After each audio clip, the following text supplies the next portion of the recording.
ao canal Bolso Blindado, o canal com dicas para poupar e ser financeiramente feliz. Hoje vamos a mais uma vídeo-resposta para uma pergunta que nos chegou aqui ao canal, que é a seguinte.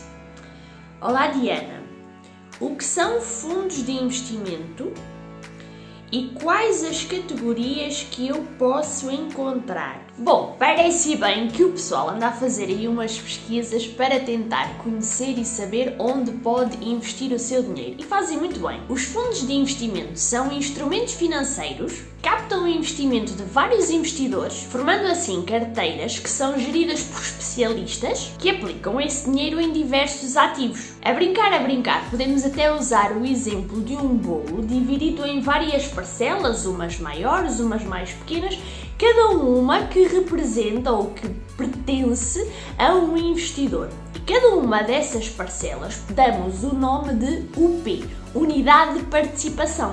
Podemos classificar os fundos de investimento em dois grandes grupos. Os fundos de investimento imobiliário, ou seja, o fundo privilegia a aplicação em valores imóveis de raiz ou em valores mobiliários de sociedades cujo objeto principal seja a transação, mediação e exploração imobiliária. E o outro grande grupo, os fundos de investimento mobiliários. Portanto, dentro deste grupo podemos dividir então em várias subcategorias. Os fundos monetários e os fundos de tesouraria, que basicamente estão ligados a instrumentos de elevada liquidez, ou seja, que facilmente consegue transformar em dinheiro até o prazo máximo de 3 dias, orientam-se para aplicações no mercado monetário numa ótica de curto prazo, como os depósitos bancários e valores mobiliários com maturidade inferior a 1 ano. Depois temos os fundos de obrigações, que investem em ativos, nomeadamente em obrigações, ou seja, dívida,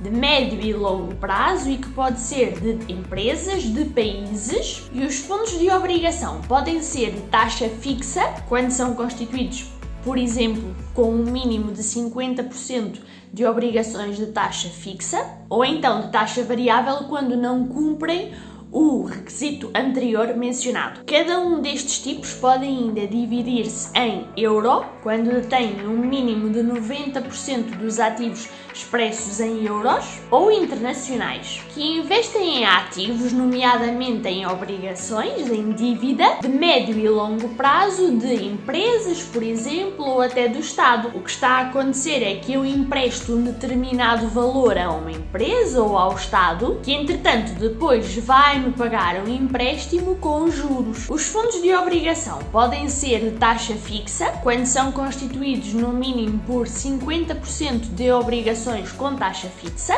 ou de taxa variável quando não cumprem o critério anterior. E cada um destes tipos pode ainda dividir-se em euro, quando tem um mínimo de 90% dos ativos expressos em euro, ou internacionais quando não cumprem o critério anterior. Os fundos de ações, que são maioritariamente constituídos por ações e associados por norma a um maior potencial de crescimento e rentabilidade e simultaneamente sujeitos a um risco superior e que devem ser encarados como um investimento de longo prazo. Podem ainda ser subdivididos em fundos de investimento de ações nacionais, da União Europeia ou internacionais. Os fundos mistos, que aplicam de forma diversificada, querem aplicações de rendimento fixo, as obrigações, querem aplicações de rendimento variável, como as ações. Os fundos de fundos...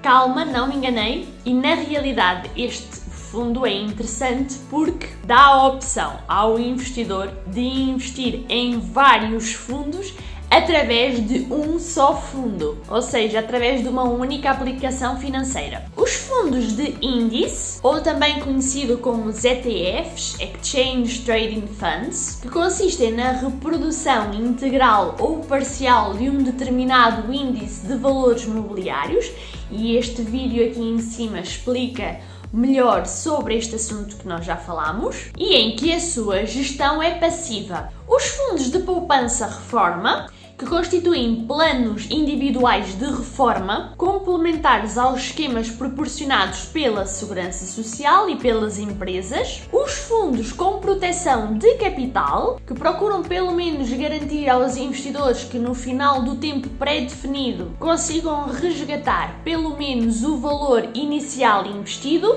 os fundos flexíveis, que não assumem qualquer compromisso ou tabela ou esquema relativamente à composição do seu património nos seus respectivos documentos, o que lhe confere importantes vantagens de diversificação. Os fundos diversos, cuja carteira no final do mês não atingiu o valor superior a 1,25 milhões de euros, creio que de uma forma sintetizada, esta tabela consegue resumir tudo aquilo que acabamos de falar. A título de curiosidade, podes também dar uma vista de olhos neste vídeo aqui em cima que fala um pouquinho mais sobre fundos de investimento na prática, como é que tu podes escolher. Mas antes de investir, convém sempre analisar e pesquisar esse fundo de investimento que está interessado e entender também se ele está inscrito na CMVM, na Comissão de Mercados de Valores Mobiliários, para não ser mais uma daquelas vezes em que o seu dinheiro vai pelo charco. E se de alguma forma este vídeo te ajudou, deixa o teu like, partilha com alguém que possa precisar desta informação,